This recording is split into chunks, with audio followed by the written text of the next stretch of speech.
దాదాపు ప్రతి ఇంట్లో ఉండే వెల్లుల్లి ఓ సూపర్ ఫుడ్. ఆరోగ్యానికి ఎన్నో రకాలుగా మేలు చేస్తుంది. ఆహారమే ఓ ఔషధం కావాలి, ఔషధమే నీ ఆహారం కావాలి అని ప్రసిద్ధ గ్రీకు ఫిజిషియన్ హిప్పోక్రేట్స్ చెప్పిన సూత్రానికి వెల్లుల్లి సరిగ్గా సూట్ అవుతుంది. జలుబు రాకుండా ఇది రక్షణ కల్పించగలదు. బీపీ, కొలెస్ట్రాల్ తగ్గించడంలోనూ వెల్లుల్లి సహాయపడుతుంది. రెగ్యులర్ గా వెల్లుల్లిని తీసుకుంటే ఆరోగ్యానికి కలిగే మరిన్ని ప్రయోజనాలు ఏవో చూద్దాం. వెల్లుల్లిలో విటమిన్ బి6, vitamin C, selenium, magnesium, fibre సహా మరిన్ని పోషకాలు ఉంటాయి. వెల్లుల్లిలో యాంటీ వైరల్ గుణాలు, యాంటీ ఆక్సిడెంట్స్ ఉంటాయి. దీంతో ఇవి తీసుకుంటే రోగనిరోధక శక్తి మెరుగవుతుంది.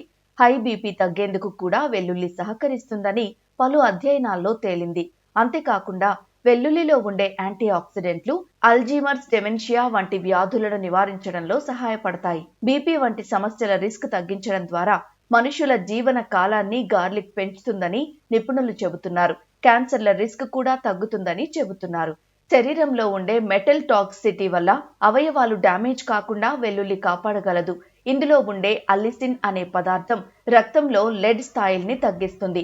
వెల్లుల్లి తినడం వల్ల ఎముకల దృఢత్వం మెరుగయ్యే అవకాశం ఉంటుంది. ఇన్ని ఆరోగ్య ప్రయోజనాలున్న వెల్లుల్లిని ఆహారంలో భాగం చేసుకోవాలని నిపుణులు సూచిస్తున్నారు. పచ్చిగా రోజుకు 2 నుంచి 3 వరకు వెల్లుల్లి రెమ్మలను తీసుకోవచ్చు. వంటకాల్లో వేసుకుని మరిన్ని తినొచ్చు. కానీ మరీ ఎక్కువగా కాకుండా చూసుకోవాలి. కాగా వెల్లుల్లి పడని వారు వీటికి దూరంగా ఉండటం మంచిది. రక్తస్రావ రుగ్మత ఉన్నా లేదా రక్తాన్ని పల్చబరిచే మందులు వాడుతున్నా వెల్లుల్లిని తీసుకునే ముందు వైద్యులను సంప్రదించడం ఉత్తమం.